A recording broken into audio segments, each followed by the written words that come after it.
মৃত স্ত্রীর সন্তানদের দেখতে প্যারোলে মুক্তি মেলেনি ছাত্রলীগ নেতা সাদ্দামের। যদিও প্রশাসনের দাবি সাদ্দামের পরিবার প্যারোলের জন্য আবেদনই করেনি। এই বিষয়টি নিয়ে পক্ষে বিপক্ষে অনেক যুক্তিতর্ক দেখা যাচ্ছে। বিষয়টি এতটাই আলোচনার জন্ম দিয়েছে যে নির্বাচনের এই ভরা মৌসুমেও মানুষ সাদ্দামের বিষয়টি নিয়ে আলোচনা করেছেন। কিন্তু একটি বিষয় সকলে এড়িয়ে যাচ্ছেন, সেটি হচ্ছে সাদ্দাম ইস্যুর মেইন পয়েন্ট কিন্তু প্যারোল না। সাদ্দাম ইস্যুর মেইন পয়েন্ট হল সাদ্দামের বউ তার বাচ্চাকে নিজ হাতে শেষ করে অবশেষে সে নিজেও অপমৃত্যু করেছে। যদিও পরিবারের দাবি ভিন্ন, সে বিষয়ে পরে আসব। অনেকে জানেন না কে এই সাদ্দাম। সাদ্দাম 5 আগস্ট পর্যন্ত রাজপথে থেকে ছাত্র জনতার প্রাণ নিয়েছে। ওর ফেসবুকে যান, কি ভয়ঙ্কর সব হুঙ্কার। ড্যাশিং লুকের হ্যান্ডসাম ছেলে শেখ তন্ময় জীবনে একদিন রাজনীতি না করেও বিদেশ থেকে পড়াশোনা করে এসে রাতের ভোটে এমপি হয়েছিলেন। ফেসবুকে দেওয়া ছবি অনুযায়ী তন্ময়ের কোটি টাকার দামি গাড়ির দরজায় ঝুলে প্রোটোকল দিতেন সাদ্দাম। তার প্রমাণ তো এই ছবিতেই দেখতে পাচ্ছেন। শেখ তন্ময় হাসিনার নির্দেশে বিদেশে চলে গেছেন 4 আগস্ট রাতেই।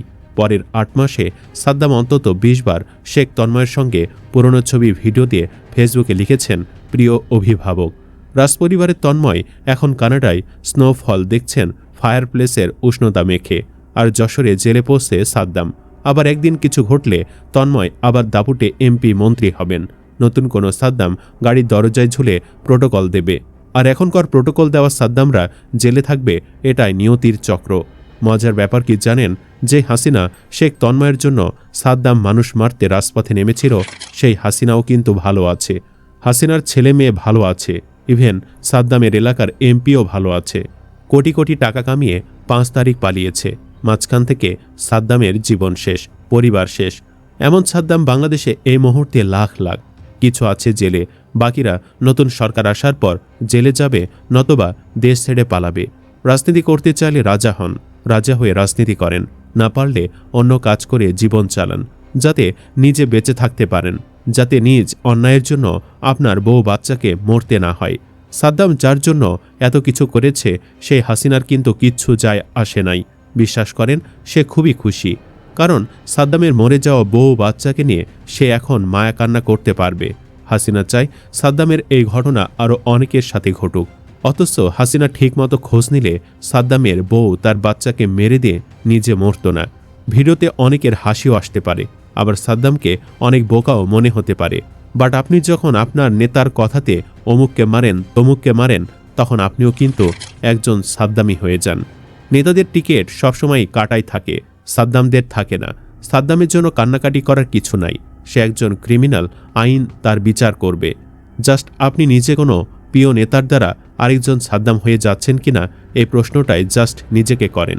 তাই অতীত, বর্তমান ও ভবিষ্যতের সব সাদ্দামদের বলি, দেখুন, শিখুন, এই চক্র ভাঙুন। অভিভাবকদের তেল মারা বন্ধ করুন। রাজনীতি অবশ্যই করুন, তবে সেটা মানুষের কল্যাণে। কিন্তু পরিবার পরিজন বাদ দিয়ে ন্যায় অন্যায় ভুলে তন্ময়দের নেতা বানাতে মানুষের শত্রু হবেন না। তন্ময়দের জন্য ভোট কেটে অন্যের ওপর জোর জুলুম করে ঘৃণিত হবেন না। হলে ভোগান্তি, ক্ষতি আপনারই, তন্ময়দের নয়। ধারণা করা হয় স্বামীর অনুপস্থিতিতে সাদ্দামের স্ত্রী খুবই অভাবে পড়েছিল, একাকিত্ব তাকে গ্রাস করেছিল। যেই শেখ তন্ময়ের জন্য সাদ্দাম কাজ করত, সেই তন্ময় কিন্তু ঠিকই হাজার হাজার কোটি টাকা মেরে দিয়ে বিদেশে বসে আছে।